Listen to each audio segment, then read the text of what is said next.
Hey, it is Friday, November 28th. Let's talk PlayStation. As I'm sure you're all aware, there's not a whole lot of news going on this past week, mostly because, in the next coming week, we got the Video Game Awards with Jeff Keighley, and then the PlayStation Experience event, where there will definitely be some news to talk about there, because Sony is more than likely going to announce some things, which we'll talk about when that video comes out, because I'll do a video of the event when it happens. But let's get into some of the news stories for this week that I wanted to talk to you all about. So right up front, first news story, Dark Souls 2 is getting re-released on PlayStation 4, Xbox One, PS3, PC, 360. Yeah. Dark Souls 2 Scholar of the First Sin, it's called. Obviously, it's going to have like all the DLC and everything. The big thing here is the PS4 and X1 version, which is going to have updated resolution. I don't know about frame rate, but possibly you'll get the better lighting effects and everything that the game was initially shown a while ago and all that jazz. But that's not necessarily the conversation, but more so that this is another remaster. Not necessarily remaster, but an HD upgrade on the current gen consoles, which are PS4 and X1 currently. The big thing here is for a lot of people that see these news stories, they go, "Oh my god, I'm so sick of these remasters and re-releases." And some people that, really enjoyed Dark Souls are saying to themselves, totally double dipping. I'll totally buy that again on PS4 or X1 or PC or whatever, right? Because they're even re-releasing it on PS3 and 360 because it's got all the extra content and everything. So it's not necessarily a resolution thing. They are just also repackaging the game, which happens tons of times, no matter what kind of platform it's on. It's not necessarily an upgrade. They'll just redo like Borderlands on PS3 and give it all the extra DLC and everything. It happens with a bunch of games. But point being, this is another technical remaster on PS4 X1. We're seeing a lot of these.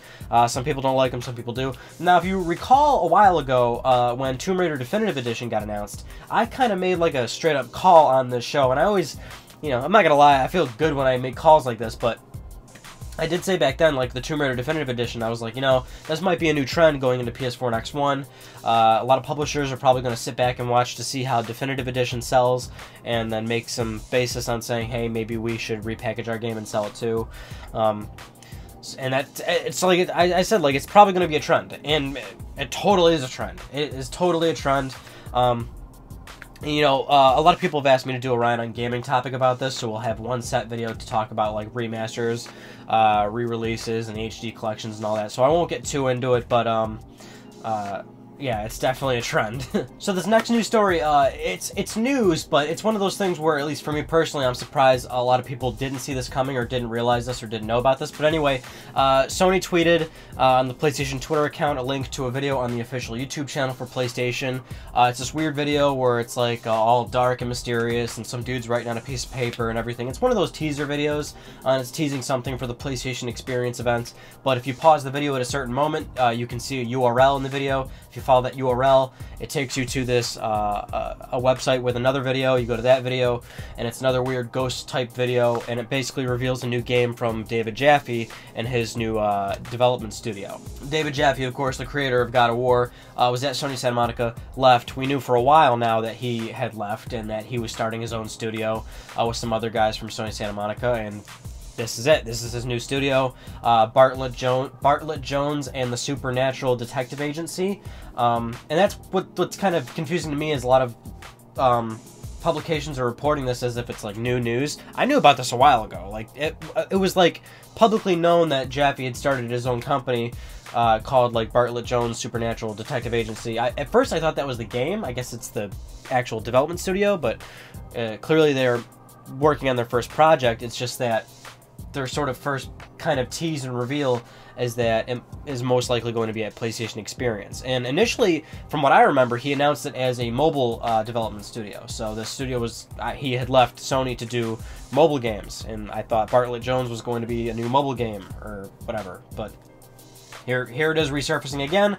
It's more than likely going to be on a PlayStation system, and it will more than likely be at the PlayStation Experience event. I don't know if it's going to be exclusive. I don't know if it's going to be a mobile game on PS Vita that's also going to be on smartphones like I had originally thought and what he originally said they were doing, or if it is going to be a bigger scale title. I don't know, so we'll have to wait and see.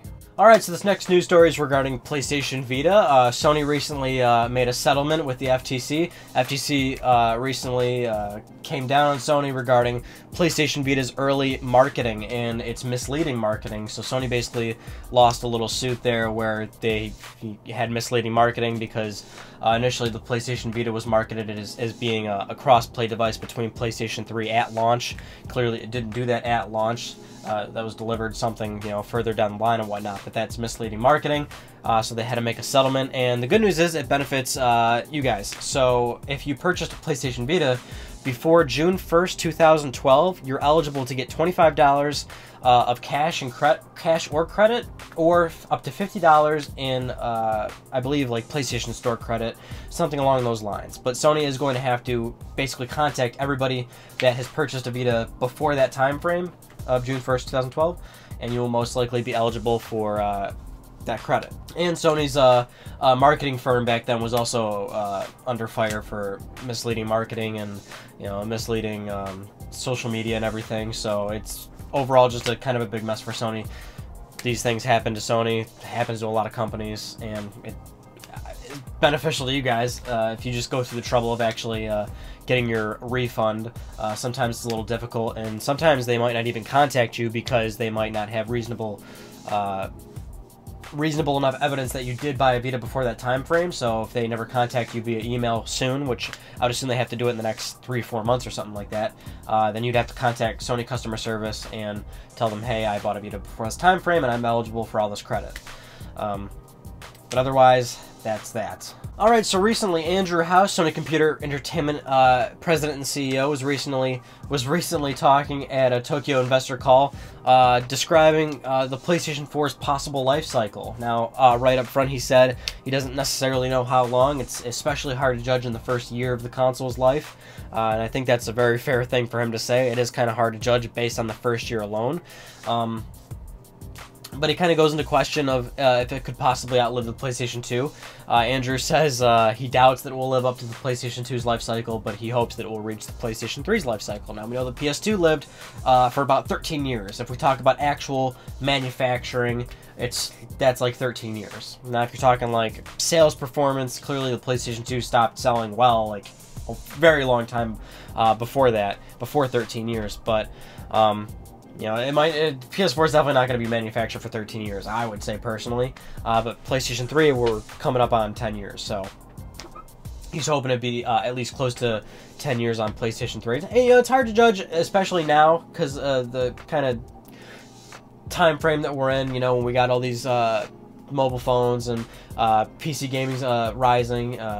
It's just a matter, it's really hard to judge on how long X1 and PS4 will be able to thrive in the market. But as he was saying, first year you can't necessarily judge on it. But if you are looking at the first year, we all know, like we just talked about last week, PS4 is doing super, super good right now, outpacing the PlayStation 2 sales. So another news story where it's just a matter of waiting and seeing, which is something we do a lot in the video game industry. Alright, this next news story is another one that I kind of called a while back. I've mentioned this multiple times. We've talked about this a few times, especially in situations where we talk about Sony financials and Sony possibly losing money, because whenever we talk about Sony losing money, a lot of times it's about actually the PlayStation division doing well for Sony, because that division does well for Sony and their other divisions not so well. And that's exactly what this news story is. So Sony basically outlined that they have a new 3-year plan, which is to cut down their focus on TV and mobile and to refocus more on the PlayStation division. Specifically with PlayStation and that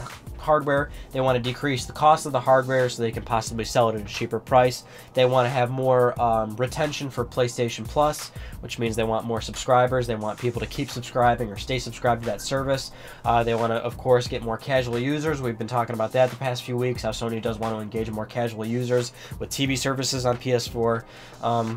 But all around, this is what we were talking about. This is what I've said tons of times on this channel, on this specific little talk show of mine every Friday. It's when Sony constantly sees the other divisions are not doing well, and one division is, as a business, they'll be like, okay, well, this is not working, so let's lower resources here, up resources here. And I kept mentioning it and saying, like, this is good, this is good.